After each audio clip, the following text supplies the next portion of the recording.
Picture this. You are standing in a crowded airport surrounded by the noise of rolling suitcases, boarding announcements echoing overhead, and families rushing to their gates. But in that exact moment, everything around you fades into silence. Because right in front of you, a TSA agent has just handed back your ID and quietly said, "I'm sorry, this won't work." Just like that, months of planning collapse in seconds.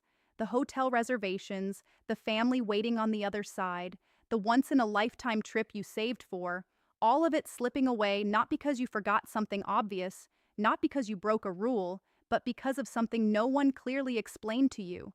And here's what makes this even more unsettling. This exact moment is happening to thousands of Americans right now. Not someday, not hypothetically. Right now, in airports across the country, people who did everything right are still being stopped, delayed, or completely turned away. And the most alarming part? Many of them never saw it coming. This isn't about carelessness. It isn't about people ignoring rules. It's about a system that changed quietly while millions of travelers weren't looking, especially seniors, especially those who haven't flown in years. Think about it. If you've been using the same driver's license for a decade, if it still works perfectly for driving, banking, and identification, why would you ever assume it suddenly isn't good enough to board a plane? That assumption, that completely reasonable everyday assumption, is exactly what's catching people off guard. Because the rules didn't just change, they evolved, layer by layer, year after year. Until now, we've reached a point where what worked for decades no longer works at all, and the consequences aren't small inconveniences. We're talking about missed weddings, missed funerals, missed chances to meet a grandchild for the very first time. Non-refundable tickets worth hundreds or even thousands of dollars gone in an instant. Imagine explaining to your family that you didn't make it, not because of weather, not because of delays, but because of a tiny detail on your ID that you didn't even know existed. That's the emotional weight of what we're dealing with here. And it's happening far more often than people realize. Now, here's the part that might surprise you. None of this is happening because the system is broken. In fact, from a security standpoint, it's working exactly as designed. Over the past decade, airport security in the United States has gone through one of the most significant transformations in its history. Advanced screening machines, facial recognition technology, digital identity verification systems, everything is faster, smarter, and more connected than ever before. On paper, it's a massive upgrade, a safer, more efficient travel experience for millions of passengers. But here's the catch. Systems like this are built with assumptions, and one of the biggest assumptions is that travelers are keeping up with technology, keeping up with federal requirements, keeping up with changes that, in reality, were never communicated loudly enough to reach everyone. And that's where the gap begins. A growing divide between what the system expects and what everyday travelers actually know. For younger, tech-savvy travelers, this transition has been almost invisible. They're used to digital updates, app notifications, online check-ins. But for millions of others, especially seniors, this shift feels sudden, confusing, and overwhelming. Not because they can't understand it, but because no one clearly walked them through it. And that's exactly why this conversation matters so much right now. Because we are standing at a turning point. A moment where these rules are no longer optional, no longer flexible, and no longer something you can figure out at the airport. The margin for error is gone. The days of last-minute fixes are disappearing. And the people who don't know that yet are the ones most at risk of being left behind. But here's the good news, and this is important. Once you understand what's changed, once you know exactly what to look for and what to prepare, the entire system becomes manageable again. Not stressful, not confusing, just different. Because this isn't about making travel harder. It's about adapting to a new reality with the right information in your hands. And that's exactly what we're going to do together, step by step. No confusion, no guesswork, just clear, practical guidance that makes sure you, or anyone you care about, never finds themselves standing at that checkpoint, hearing those three words that stop everything cold: no star, no flight. So stay with me, because what comes next might be the most important thing you check before your next trip. Now let's get into the single most important piece of this entire puzzle, the rule that is quietly causing the majority of these airport turnarounds. It all comes down to something called the Real ID Act. You may have heard the term before. Maybe you saw a sign at the DMV years ago. Maybe it sounded like one of those things that keeps getting delayed, so you assumed it wasn't urgent. For a long time, that assumption was understandable. Deadlines came and went. Enforcement kept getting pushed back. It felt optional. But that phase is over now. This is no longer a future rule. It is a hard deadline that is about to be enforced nationwide. And once it is, there is no workaround at the airport. Here is the date you need to lock into your mind right now, May 7th, 2026. Starting that day, every single adult passenger boarding a domestic flight within the United States must present a Real ID-compliant form of identification. Not recommended, not preferred, required. And this is where things get very real. If your current driver's license does not meet that standard, you will not be allowed through the TSA checkpoint.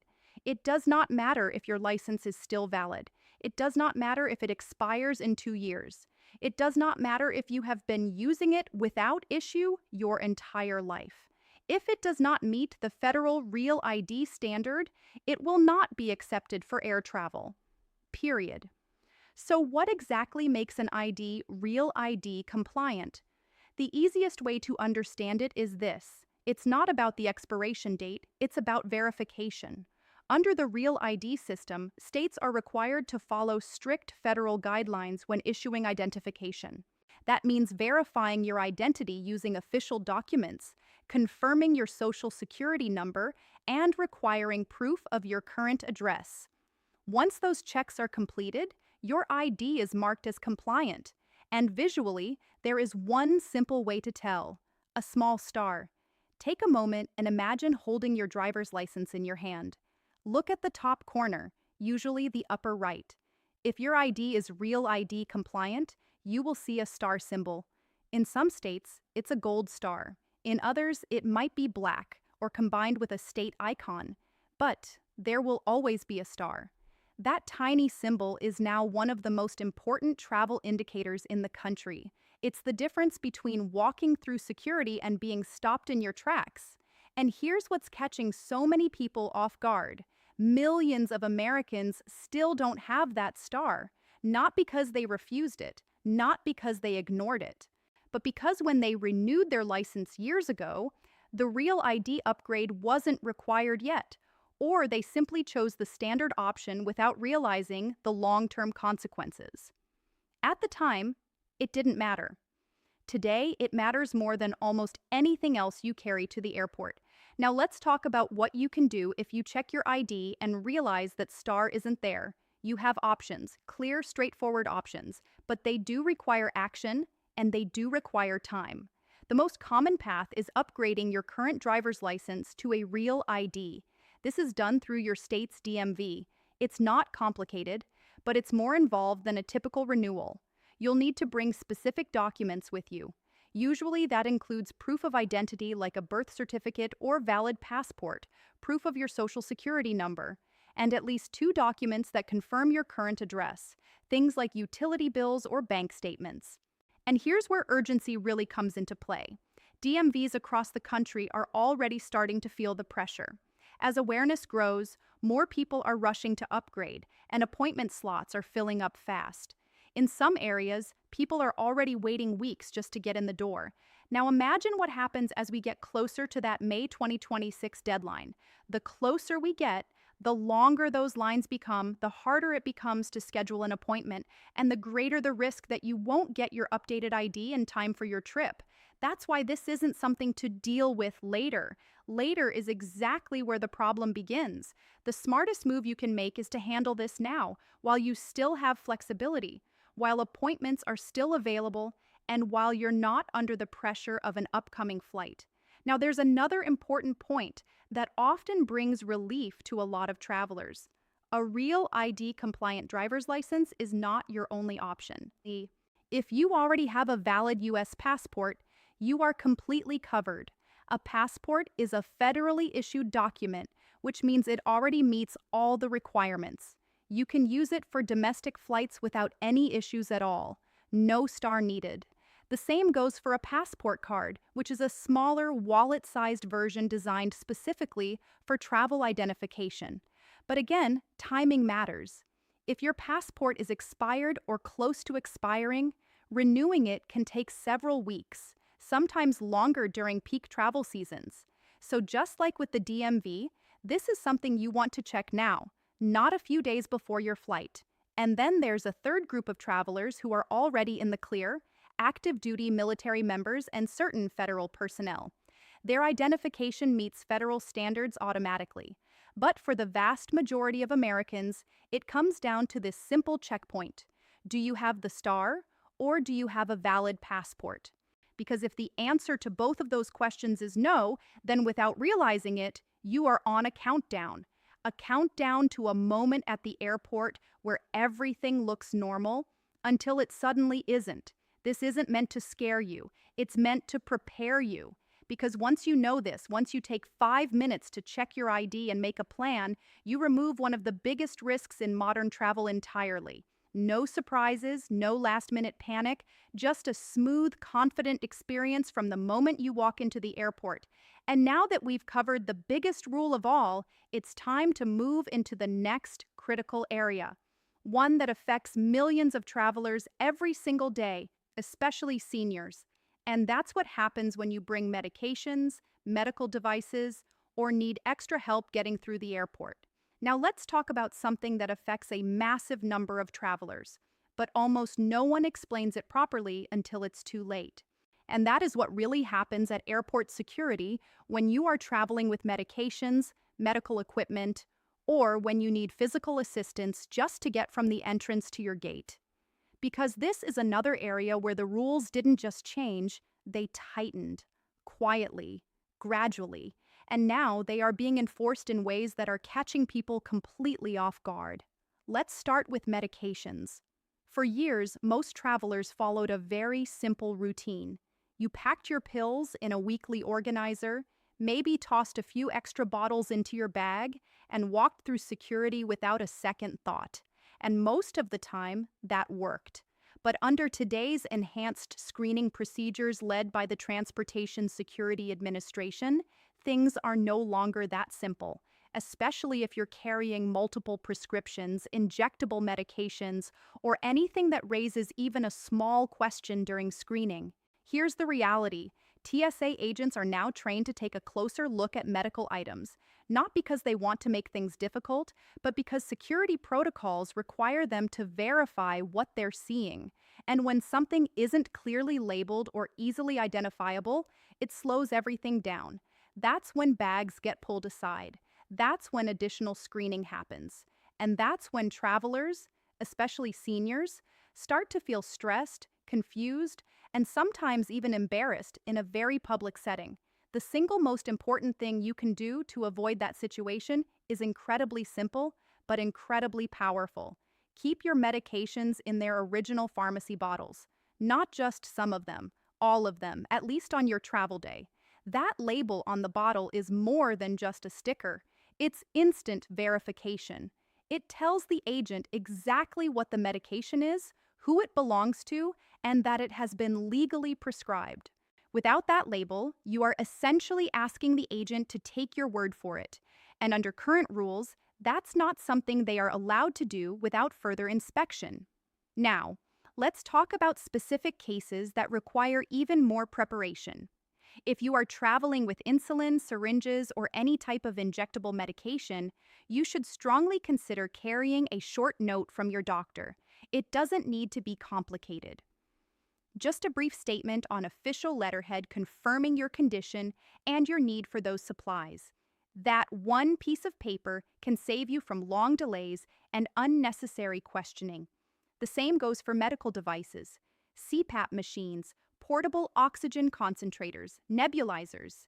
These are essential items for many travelers, but to TSA, they are also items that require screening. You are absolutely allowed to bring them on board, but you need to be ready for the process. That means packing them in a way that allows easy inspection and, ideally, including a copy of your prescription or a doctor's note inside the bag. It's not always required, but when it is, you'll be glad you have it. Now, here's something that most people don't know, and it can completely change your airport experience. There is a free service called the TSA Cares program.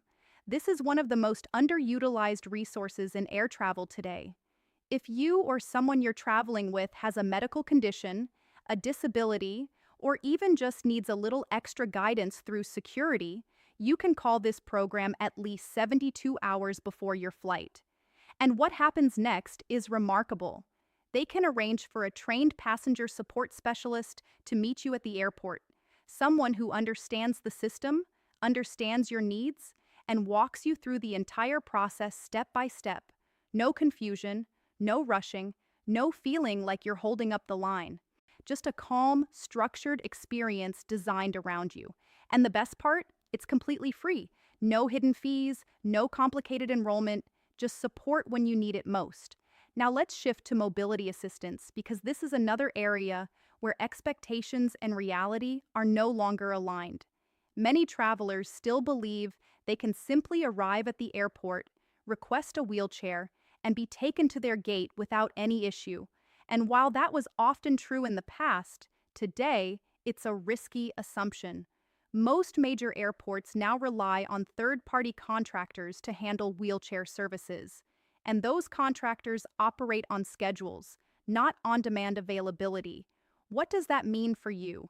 It means if you show up without requesting assistance in advance, you could be waiting 30 minutes, 45 minutes, even an hour or more just to get help.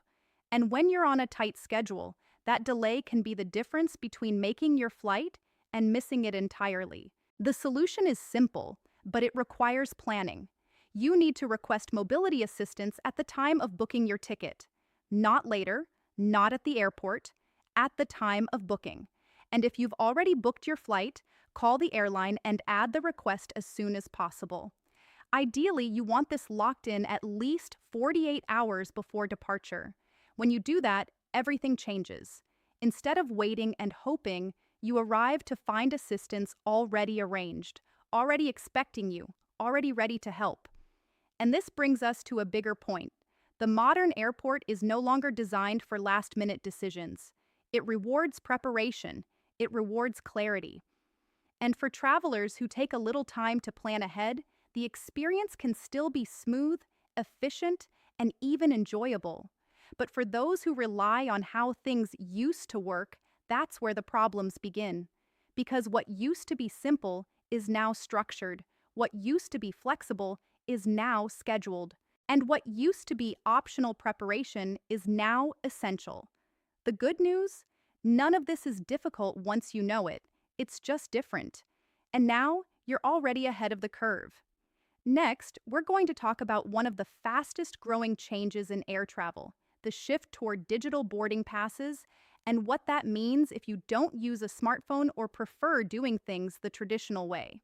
Now, let's step into one of the most rapidly changing parts of modern air travel, something that seems small on the surface, but is quietly reshaping the entire airport experience, and that is the shift toward digital boarding passes.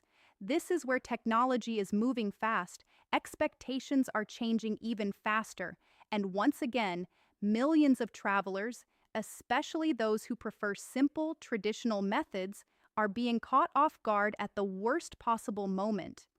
Think about how travel used to work. You arrived at the airport, walked up to the counter, handed over your ID, and within seconds, a printed boarding pass was placed in your hand. It was simple, familiar, reliable. But today, that process is no longer the default. Airlines are actively redesigning the experience around smartphones, apps, and self-service systems. From their perspective, it makes perfect sense. It reduces staffing costs, speeds up lines, and keeps everything connected in one digital ecosystem. But for travelers who don't use smartphones or who simply prefer something physical they can hold on to, this shift can feel like the ground is moving beneath their feet. Here's the truth you need to understand. You are absolutely still allowed to travel without a smartphone. No one can force you to use an app or go fully digital. But what has changed is this: you now need a clear plan before you even leave your house.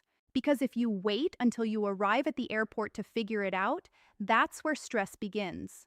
Let's break down your options in a way that's simple and practical. The first, and most recommended by airlines, is mobile check-in. About 24 hours before your flight, you check in through the airline's app, and your boarding pass is stored digitally on your phone. It's fast, convenient, and widely used. But again, this only works if you're comfortable using that technology. The second option is online check-in from a computer. You go to the airline's website, enter your booking details, and print your boarding pass at home. This is one of the best choices for travelers who prefer paper but still want to avoid any complications at the airport. You walk in with everything ready, just like the old days. No surprises, no extra steps. The third option is the self-service kiosk at the airport. These machines are still available in most major terminals. You can scan your ID or enter your confirmation number, and within seconds, your boarding pass is printed. It's a solid backup option, especially if you couldn't print at home. But here's the key: you need to give yourself extra time in case there's a line or if you need assistance using the machine. And then there's the final option: going to the airline counter and asking an agent to print your boarding pass. Now listen carefully, because this is where many travelers are getting frustrated. What used to be a standard free service is no longer guaranteed to be free. A growing number of airlines are now charging fees for this, sometimes $5, sometimes $25, depending on the airline and route. And these fees often come as a surprise right there at the counter when you're already under time pressure. So the takeaway here is simple but critical. Decide your boarding pass strategy the night before your flight. Don't leave it to chance. Don't assume it will just work out. Know exactly how you're getting your boarding pass and take care of it before you step into the airport. That one decision alone can eliminate a huge amount of stress. Now, let's zoom out for a moment and look at the bigger picture. Everything we've talked about today, the real ID requirement, the stricter medication checks, the need to pre-book assistance, the shift to digital boarding, all of it points to one central truth. Air travel hasn't become impossible. It hasn't become unfair, but it has become less forgiving for people who aren't prepared. That's the real shift. Not difficulty, but expectations. The system now expects you to show up ready, ready with the right ID, ready with the right documents, ready with a plan for how you're moving through each step of the process. And when you meet those expectations, everything works smoothly, almost effortlessly. But when you don't, even small oversights can turn into major problems very quickly. And that's why what you've done right now matters. You didn't ignore this. You didn't assume it wouldn't affect you. You took the time to understand it. And that puts you in a completely different position than the millions of travelers who are still walking into airports unprepared. Because here's the reality: the people who have the worst travel experiences are not the ones who don't care. They're the ones who didn't know, the ones who thought their ID was fine, the ones who assumed the old system was still in place, the ones who said, "I'll figure it out when I get there." And by the time they realize something is wrong, it's already too late.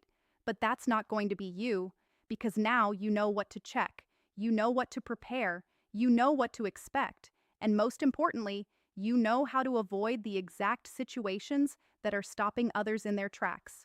So here's your final takeaway: don't wait, don't delay this. Take 10 minutes today, check your ID, look for that star, decide how you'll handle your boarding pass. Think about anything you might need at the airport: medications, assistance, documents, and get it organized now, not later. Because travel should be exciting. It should be something you look forward to, and with the right preparation, it still can be. No stress, no surprises, no one telling you can't go. Just a smooth journey from your front door to your destination, and that's exactly how it should be.